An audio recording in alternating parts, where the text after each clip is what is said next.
Sir, नीजर reaction तो हो गया, अभी मार्केट को देख के कैसे रिएक्ट करना चाहिए? यस बिल्कुल। मार्केट ने वॉलेटिलिटी के साथ नीजर रिएक्शन दिया और अभी मार्केट थोड़ा स्टेबल होता दिख रहा है and lot of stocks we are seeing that are bouncing off the lows. So definitely a very good question. Now what should investor focus is on. They should find out 4 or 5 risk factors and position their portfolios along with those risk factors.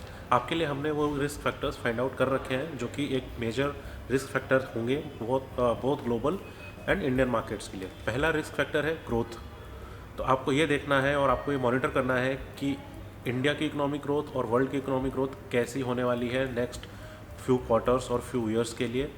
फिलहाल के data के हिसाब से India is very well positioned in terms of economic growth and much safer in terms of risk as far as growth is concern.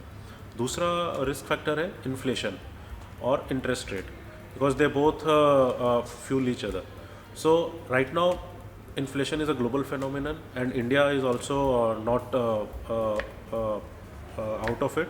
So both global and India scenario is on an equal footing in terms of inflation and interest rate risk.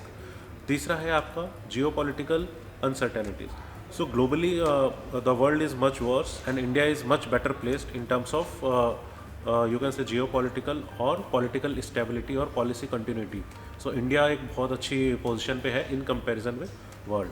Fourth is corporate earnings. So corporate earnings right now globally and India are both placed on an equal footing और फिलहाल they are moderate risk. Next is investors risk aversion and fund flows.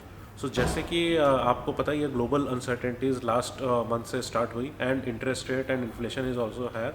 So this definitely affects investor risk aversion and fund flows as well. So in terms of both this factors they are moderate to high risk factors for the world as well as India. And last is valuation concerns. So globally and Indian markets में अगर अपन valuations के comparison में बात करें and किस तरफ valuation ज़्यादा stretched है तो right now after witnessing a fall in Indian markets are much better place in terms of valuations as compare to world. And ये सारे रिस्क फैक्टर्स अगर आप कंबाइन करके और आप हॉलिस्टिक व्यू अपना लेंगे तो you can generate better returns for your portfolio. Thank you.